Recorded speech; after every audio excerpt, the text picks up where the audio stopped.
Princess Charlotte is officially 11. Whether it's her calm confidence on the world stage, or the gentle way she looks out for her brothers Prince George and Prince Louis, Catherine's mini-me has become one of the most beloved young... On the morning of May 2nd, 2026, Princess Charlotte's 11th birthday celebration ended before it even began. A security officer stepped into a private dressing room and found the glass display vault unlatched. Inside, resting on faded blue velvet, was an empty indentation. A priceless royal heirloom, earmarked for the young princess, had completely vanished. And when the security team pulled the electronic logbook from the night before, they found a single, shocking name attached to the vault's midnight entry. Who went into that vault under the cover of darkness? And what were they planning to do with a piece of the crown's future? Let's find out. This is not your usual royal drama. The broken showcase at Adelaide Cottage. The morning shift at Adelaide Cottage began like any other Saturday inside the Windsor Home Park. At 7:30 a.m. on May 2nd, 2026, a uniformed security officer completed his external perimeter sweep and entered the ground floor dressing rooms. The cottage was quiet.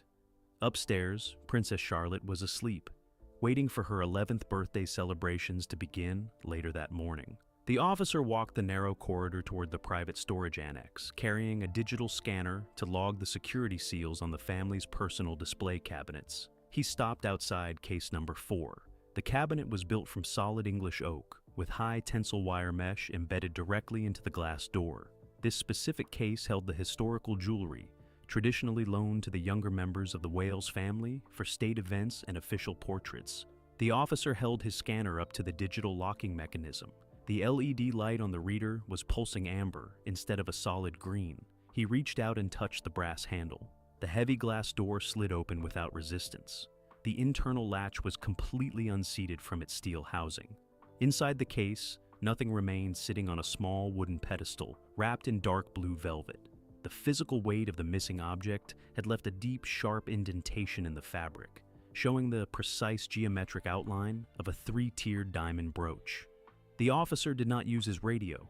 A broadcast over the Open Palace network would instantly alert staff and guests. Instead, he utilized the encrypted internal landline to patch a direct call to Prince William's personal protection lead. Within 4 minutes, 3 senior security supervisors were inside the room, locking the door behind them.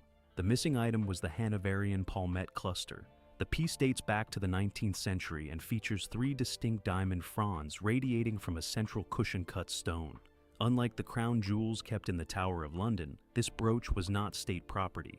It belonged entirely to the private estate of the late Queen Elizabeth II. Financial adjusters in Mayfair had recently valued the piece at over £4 million, but its value within the family extended far beyond that figure. It was a hereditary asset earmarked specifically for Princess Charlotte. By 8 o'clock, the security team pulled the raw data logs from the central server room located beneath the Windsor Castle guardhouse. The digital ledger recorded every single electronic keycard swipe over the previous 24 hours. At exactly 11:47 on the night of May 1st, a master security pass crossed the Adelaide Cottage reader. The card was registered to the administrative pool at Buckingham Palace, specifically encrypted to the household of Queen Camilla. The door had remained unlatched for precisely 11 minutes before the cardholder departed. Prince William received the printed security brief at his breakfast table. He looked at the timestamp, then looked out the window toward the main driveway where the catering vans were already arriving for Charlotte's party. He did not notify the local police or the Metropolitan Royalty Protection Command. He picked up his secure mobile device and dialed the master of the royal household at Buckingham Palace. The conversation lasted less than 2 minutes. William demanded the immediate freezing of all internal transport logs for vehicles assigned to the Queen Consort's staff.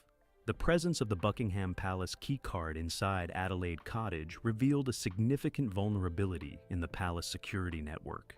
In January 2026, while King Charles III underwent an extended course of medical treatment in London, administrative staff requested the complete centralization of all estate access codes. The official memo cited updated cybersecurity directives against foreign interference. The change synchronized the electronic keys for all private residences into a single master ledger managed from the Central Palace Archive. The Prince of Wales had signed the authorization at the time, believing it to be a routine technological update. He did not realize that the administrative shift granted external staff the physical ability to open private doors inside his home without his knowledge. The timing of the removal was calculated. Princess Charlotte was scheduled to wear the Hanoverian cluster at 2 o'clock that afternoon for her official 11th birthday portrait. The photograph was intended for global release to the press to signal the continuity of the royal line. The empty velvet pedestal meant the portrait session would have to be delayed, or the princess would have to appear without the historic piece promised to her by her great-grandmother. The security team confirmed that no official request for the item had been logged by the Royal Collection Trust or the master of the jewel house. As the morning advanced, the atmosphere inside Adelaide Cottage shifted from festive preparation to an unspoken administrative lockdown. Staff members were quietly reassigned to different areas of the house, and the security detail began a systematic review of the external CCTV footage from the previous nights covering the cottage pathways. The footage showed a lone figure in a dark trench coat walking toward the side entrance at 11:45 p.m., carrying a small leather attaché case. The figure bypassed the primary security desks entirely, utilizing the newly synchronized master pass to enter the building through a staff pantry door. The mystery deepened when the digital forensic team tracked the movement of that specific security pass after it left Adelaide Cottage. The card did not return to London. It did not log into the gates of Buckingham Palace or Clarence House. Instead, the signal went dark near the outer perimeter of the Windsor Home Park, suggesting the user had switched off their tracking devices or transferred the asset to a secondary vehicle waiting outside the Crown jurisdiction.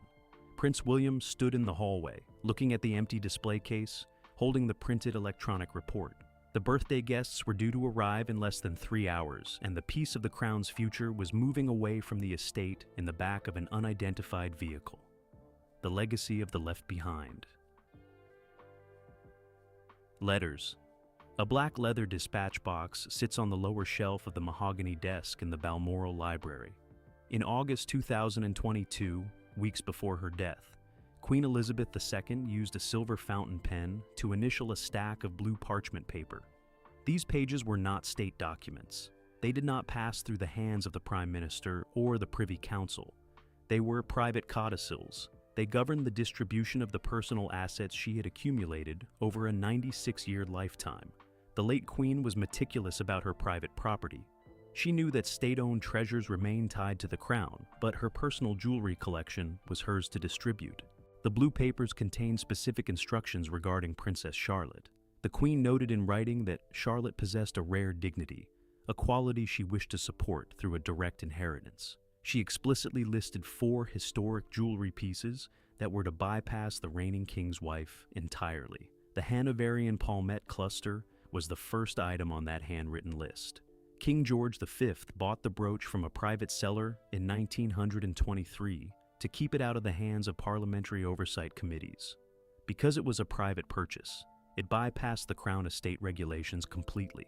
The late Queen's codicil stipulated that the brooch must be placed in a closed legal trust managed by the Duchy of Cornwall.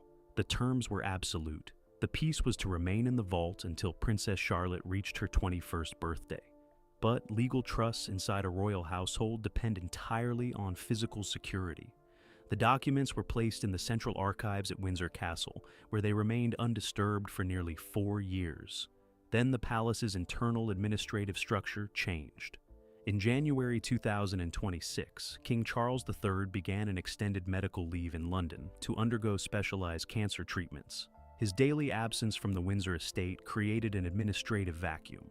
It all traces back to a memo dated January 15, 2026. The official line was cybersecurity, a sweeping mandate to unify the royal household's electronic networks into a single archive at Buckingham Palace. It looked like standard administrative paperwork, covering everything from Clarence House to the private vaults at Adelaide Cottage. But the paperwork held a quiet betrayal. The authorizing signature didn't come from a security professional. It belonged to Queen Camilla's private secretary. When William initiated the document, he trusted the glowing reviews from his tech team. What they failed to mention was the fine print. This consolidation stripped his home of its independent defenses. A master key from Buckingham Palace could now bypass every boundary to Adelaide Cottage without a digital footprint, leaving Charlotte's inheritance completely exposed. The legal teams for the Duchy of Cornwall discovered the loophole too late. By early spring, the administrative control of the vaults had quietly shifted away from the Wales household. Queen Camilla's staff began conducting what they called routine inventories of the private collections. These inspections were carried out without the presence of the Royal Collection Trust curators. The synchronization had transformed a secure hereditary trust into an accessible asset pool managed by the King's office. There is a distinct reason the late Queen chose to bypass the traditional lifetime allowance for the King's consort. The Hanoverian brooch features a central cushion-cut diamond surrounded by 3 radiating fronds of smaller, brilliant cut stones. It represents an unbroken line of female ownership within the royal bloodline. By placing it in a trust for Charlotte, the late Queen ensured that the asset could not be used by anyone outside the direct line of succession. The mystery remained focused on the sudden urgency of the removal. The security logs showed that the pass entered the cottage precisely 24 hours before the official birthday portrait session. The photographer had already set up the lighting equipment in the drawing room, and the wardrobe team had confirmed the brooch would be pinned to the young princess's dress. The midnight entry was timed to ensure the piece was removed before the public image could document its physical presence at Adelaide Cottage. The Prince of Wales spent the morning of May 2nd reviewing the trust's legal definitions with his personal attorneys. The blue parchment papers from Balmoral were clear, but the synchronized security ledger provided a conflicting layer of authority. Queen Camilla's office now possessed the administrative power to sign out historical items under the guise of royal maintenance. The physical brooch was missing, the digital keys had been compromised, and the administrative machinery of Buckingham Palace was working behind closed doors to rewrite the rules of inheritance before the next generation could claim their assets. The moment the music stopped in the Windsor tea room, the white linen cloths on the long trestle tables inside the Windsor tea room were laid out by 12:30 p.m. on May 2nd. Silver tiers held small cucumber sandwiches, and a 3-tiered birthday cake sat under a glass dome near the bay windows. Outside on the lawn, Princess Charlotte's friends from school were playing lawn tennis, their voices echoing through the open French doors. Inside, 2 classical string players from the Royal College of Music sat near the mahogany sideboard, playing a low Vivaldi piece to provide background music for the adult guests.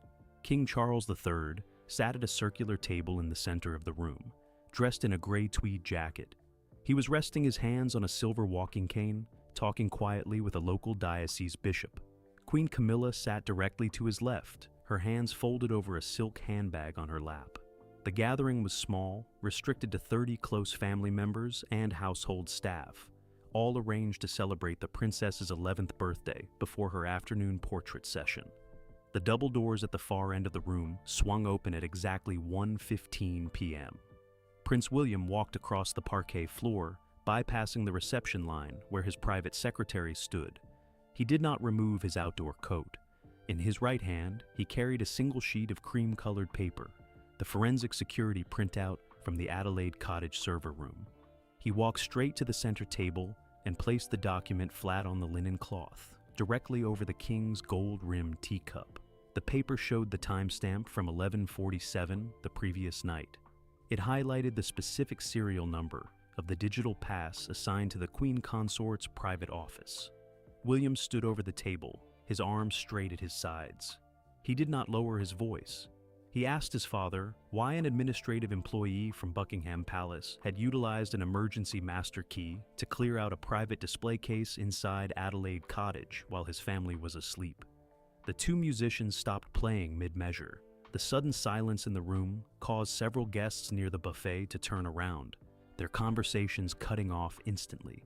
A senior lady in waiting dropped a silver sugar tong onto a china plate with a sharp clatter. Nobody moved to pick it up.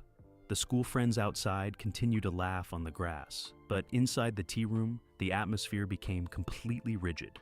King Charles did not pick up the paper. He reached for his cane, his knuckles turning white against the polished silver handle. He looked at his son, then down at the printed ledger lines. He suggested in a low murmur that William remove the document from the table so they could discuss the technicalities of estate management privately in the library after the cake was cut. He stated that a children's party was not the appropriate venue for an administrative dispute. William refused to step back. He stated that the celebration would not continue until the physical location of the Hanoverian Palmette cluster was verified by the resident guard captain. He noted that the asset was currently missing from the estate inventory, and that a digital signature from the Queen's household was the last recorded entry on the vault door. His tone was flat, completely devoid of the usual formal deference used in the presence of the sovereign. Queen Camilla did not change her expression. She picked up a linen napkin, deliberately touched it to her lips, and placed it back on the table. She looked directly at the Prince of Wales. She did not deny the midnight entry or the use of the centralized master pass. Instead, she stated that the archival teams at Buckingham Palace were currently executing a long-delayed consolidation of all historic family jewels. She maintained that under the current reign, all personal property within the royal residences remained subject to the oversight of the King's private office, regardless of any informal letters left behind by the previous monarch. Princess Catherine did not engage in the discussion. She stepped out from the shadow of the bay window, walked quietly to the center of the room, and caught the eye of the head nanny. With a slight nod of her head, she signaled for the staff to lead the children away from the terrace and down toward the lower rose gardens for an early game of croquet. Within 2 minutes, the room was cleared of all junior guests, leaving only the senior royals, 2 personal protection officers, and 3 private secretaries standing by the doors. The confrontation ended when William turned away from the table without waiting for a formal reply from the king. He walked out through the pantry exit, heading directly toward the security lodge at the King's Gate. The paper remained on the table, its edges dipping into the spilled tea from the King's overturned saucer. The birthday party was effectively over, replaced by an immediate operational standoff between the security details of the 2 highest households in the kingdom. The secret transaction to the Parker Bowles estate. The security checkpoint at the King's Gate inside Windsor Great Park is equipped with high-definition undercarriage cameras designed to scan every vehicle entering or leaving the royal enclave. At exactly 11 o'clock on the evening of May 1st, the system logged a black luxury sedan belonging to the Queen Consort's private motoring pool. The vehicle bypassed the standard turn toward London and instead took the westward ramp toward the M4 motorway, driving directly toward the rural boundaries of Wiltshire. This was not a route listed on any official royal engagement diary for that week. The destination was Raymill House, the private country residence Queen Camilla maintained long before her marriage into the royal family, a property that still serves as the operational base for her biological children and her sister, Annabel Elliot. According to internal transport logs later retrieved by the Windsor Security Detail, the sedan arrived at the Wiltshire estate at precisely 1:15 a.m. The driver did not use the main entrance, instead pulling into a rear courtyard used primarily by private contractors. A single passenger, identified by security footage as a senior administrative aide from the Queen's London office, exited the vehicle carrying a small, reinforced leather attaché case. The timing of this midnight journey correlates perfectly with a sudden shift in the financial operations of the Parker Bowles Family Trust. Over the preceding 60 days, land registry documents in Wiltshire revealed that several historical properties owned by the family had undergone expensive structural renovations, with outstanding invoices totaling hundreds of thousands of pounds. At the same time, specialized fine art insurance adjusters based in Mayfair had been retained to draft new indemnity policies for a private collection of unmounted precious stones. By 2 o'clock on the afternoon of May 2nd, while the confrontation inside the Windsor tea room was still unfolding, the Prince of Wales's legal team discovered that an emergency appraisal request had been logged with a premier London auction house. The digital submission included detailed macro photographs of a 3-tiered diamond frond pattern. The individual who submitted the images for private valuation used a digital encryption key registered to a shell company operating out of a legal office in Salisbury, the exact firm that handles Annabel Elliot's personal estate planning. When Prince William confronted his father with these specific geographic coordinates, the defense offered by the king's staff began to fracture. The palace had initially claimed the jewelry was merely removed for routine cleaning by Royal Collection Trust specialists. However, the official workshop logs in London showed no such work order had been generated, and the master silversmith, assigned to the Queen's jewelry, had been on annual leave since late April. The physical reality of the situation became undeniable when the captain of the Windsor Guard executed William's lockdown order at the estate gates. The black sedan, which had returned from Wiltshire just before noon, was intercepted at the outer perimeter checkpoint. The driver was instructed to turn off the engine while a formal asset verification form was brought out from the guardhouse. Inside the vehicle's glove compartment, security officers recovered a signed, undated authorization slip bearing the Queen Consort's personal monogram. The paperwork authorized the temporary removal of historical structural items for off-site preservation. The pieces were no longer inside the car. They were already resting in a secure vault 90 miles away in Wiltshire, held as a private financial reserve under a name that did not belong to the House of Windsor. Catherine steps in to redraw the line. Princess. Catherine sat at her writing desk in the private study of Adelaide Cottage at 4 o'clock that afternoon. The room smelled of fresh paint and lavender from the garden. She pulled a sheet of official stationery from the top drawer and uncapped her pen. She did not draft a letter to Buckingham Palace, nor did she request a meeting with the King's advisors. Instead, she addressed the envelope directly to the senior partner at Farrer & Co., the historic legal firm that handles the Spencer family's personal estate. Catherine knew that administrative battles inside the palace were rarely won with shouting. They were won with titles, deeds, and physical possession. The Hanoverian cluster was gone, but the trust documents signed by Queen Elizabeth II still held legal weight under English property law. Catherine spent 30 minutes copying the exact serial numbers of the 3 remaining family pieces that were still stored in the central Windsor vault. These included the Strathmore rose tiara and a set of sapphire earrings left specifically to Princess Charlotte. By 5 p.m., 2 couriers from the legal firm arrived at the outer security gates of the Windsor estate. They were not driving official palace vehicles. They arrived in a standard delivery van to avoid attracting the attention of the royal protection officers stationed along the main driveway. Catherine met them personally in the courtyard behind the kitchen. She handed them the signed dispatch instructions, authorizing the immediate transfer of the remaining Spencer and Windsor family jewels from the Crown's centralized database to a private repository in the City of London. This move effectively cut the Buckingham Palace administration out of the loop. Under the terms of the Duchy of Cornwall Charter, the Princess of Wales maintains independent custodial rights over items designated as private maternal inheritances. By moving the assets to an external commercial vault, Catherine utilized the same legal mechanisms that wealthy aristocratic families use to protect their property from tax disputes or family divorces. The master pass held by Queen Camilla's secretary was suddenly useless against an empty shelf. The tension shifted back to Buckingham Palace by early evening. A senior archivist from the Royal Collection Trust arrived at Adelaide Cottage with a leather ledger under his arm. He requested an audience with the Princess of Wales to discuss what he termed a clerical misunderstanding regarding the afternoon portrait session. Catherine did not invite him into the main sitting room. She spoke to him on the stone terrace, where the catering staff was still clearing away the untouched birthday decorations. The archivist presented an alternative document. It was a royal warrant drafted during the reign of King George VI, which suggested that all historical items bearing the Hanoverian name could be reclaimed by the reigning sovereign during a period of national or family transition. The document lacked a modern countersignature from the Treasury, making its current legal standing highly debatable. It was a bureaucratic bluff designed to justify the midnight removal after the fact.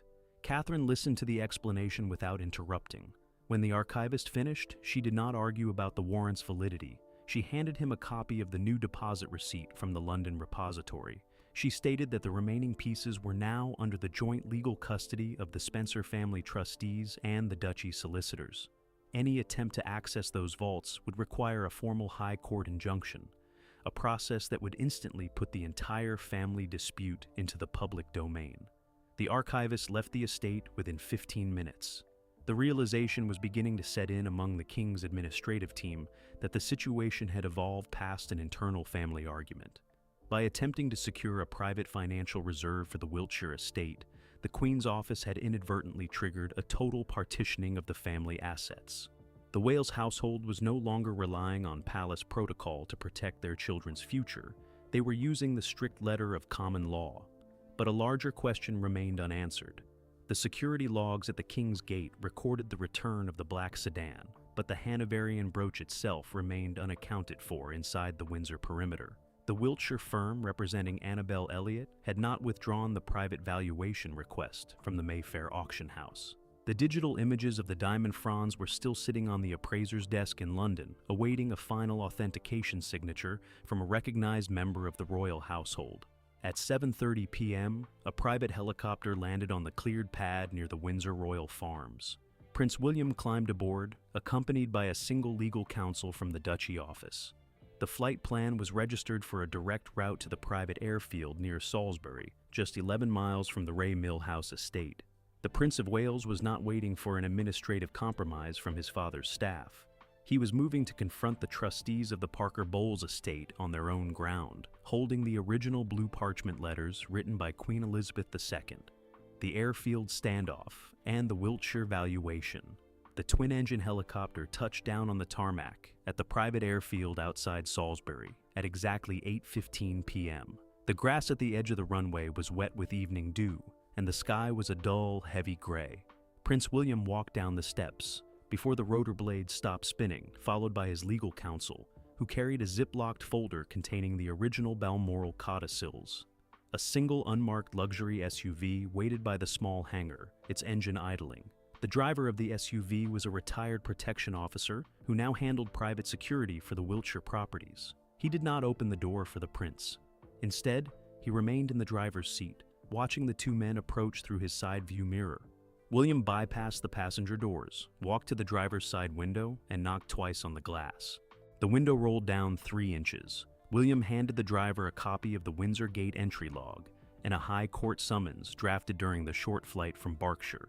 The paperwork explicitly named Annabel Elliott and the trustees of the Parker Bowles estate. It stated that any private sale, valuation, or structural alteration of assets bearing the Hanoverian laser-etched inventory numbers would be treated as an illegal conversion of Crown property under the 1337 Duchy Charter. The driver took the documents, his expressionless, and made a quick phone call on a secure mobile device before signaling for the airfield gates to open. 10 miles away, inside the offices of the Salisbury law firm handling the family trust, a digital notification popped up on the senior partner's monitor. The Mayfair auction house had just suspended the valuation request for the diamond frond photos. The auctioneers had cross-referenced the microscopic serial numbers on the pavilion of the central stone with the International Stolen Gem Registry, a step required by British financial law for any piece valued over £1 million. The system flagged the asset as contested within 6 seconds of the check. The legal reality was now closing in on the Wiltshire operation. Queen Camilla's office had relied on the centralized security memo to justify moving the brooch, but they had failed to account for the commercial regulations governing the fine art market. A reigning monarch can move property between royal residences under ancient prerogative, but a private citizen cannot offer royal assets to commercial insurers or auction houses without an export and provenance license signed by the Chancellor of the Duchy of Cornwall. At 9 o'clock, King Charles's private secretary called William's mobile phone while the SUV sat at a crossroads near the boundary of the Ray Mill House estate. The secretary's voice was strained over the speaker. He offered a compromise on behalf of the king. The Hanoverian cluster would be returned to the Windsor vault by noon the following Monday, on the condition that the Prince of Wales withdraw the High Court summons and dissolve the Independent Spencer Trust repository in London. The palace wanted the entire matter pulled back inside the domestic sphere before the Monday morning newspapers could print the legal filings. William did not accept the terms. He instructed his driver to continue toward the main gates of Ray Mill House. He told the secretary that the return of the brooch was no longer a matter for negotiation. It was a baseline requirement to prevent a formal police report regarding the midnight entry at Adelaide Cottage. He gave the palace administration exactly 60 minutes to produce the physical asset at a neutral location, the security annex at Highgrove House, which lay 40 miles to the north. The mystery of who physically carried the brooch out of Windsor was solved during that drive. A text message from Princess Catherine's security team arrived on William's phone. They had finished reviewing the external CCTV footage from the staff pantry door at Adelaide Cottage. The individual in the dark trench coat was not a clerk or a courier. It was a senior member of the king's own personal medical detail, a person who possessed daily, unquestioned access to every royal building and whose vehicle was never subjected to routine searches at the estate gates. The medical officer had been used to bypass the standard security desks because his presence inside the Windsor home park never raised an alarm. He had acted on a direct verbal instruction from the Buckingham Palace administrative pool, believing he was transferring a historical artifact for an urgent exhibition display. The administrative team had used the doctor's trusted status as a shield, leaving him completely unaware that he was participating in an illegal asset removal. The SUV turned into the long gravel driveway of Highgrove House at 10:15 p.m. The stone house was dark, save for the lights in the police lodge by the rear stables. A silver delivery vehicle from the Royal Collection Trust was already parked in the courtyard, its back doors open. Two uniformed officers stood by the bumper, watching a senior courier walk out of the lodge carrying a small, familiar leather attaché case. The courier stopped 3 feet from Prince William's vehicle. He opened the case under the beam of the courtyard security lights. Resting inside, on its original blue velvet backing, was the Hanoverian palmette cluster. The diamonds caught the white light of the halogen lamps, the 3-tiered fronds intact, the laser-etched inventory numbers perfectly visible through a magnifying lens. The asset had been retrieved from the Salisbury Law Office by a special palace diplomatic unit less than an hour after the auction house flagged the serial numbers. The immediate crisis was resolved, but the household's administrative landscape was permanently altered. The brooch was placed back into William's custody, but the master security ledger at Buckingham Palace still held the synchronized codes for every door in the kingdom. As the courier vehicle drove away, a new security report flashed on the dashboard screen of the prince's car. A separate administrative order had just been logged by the King's office, requesting an immediate audit of the Duchy of Cornwall's financial records. The palace was no longer trying to take the jewelry. They were looking for a way to challenge the financial independence of the future heir. The return of the Hanoverian brooch to Windsor Castle settled the immediate battle, but the war over the royal inheritance is far from over. By using common law to protect her daughter's future, Princess Catherine drew a permanent line between the king's administrative overreach and the direct line of succession. The centralized digital keys have been revoked, and the Spencer Trust remains secure in London. Yet, as the palace orders a retaliatory audit into the Duchy of Cornwall's finances, the true cost of this midnight breach is just beginning to surface.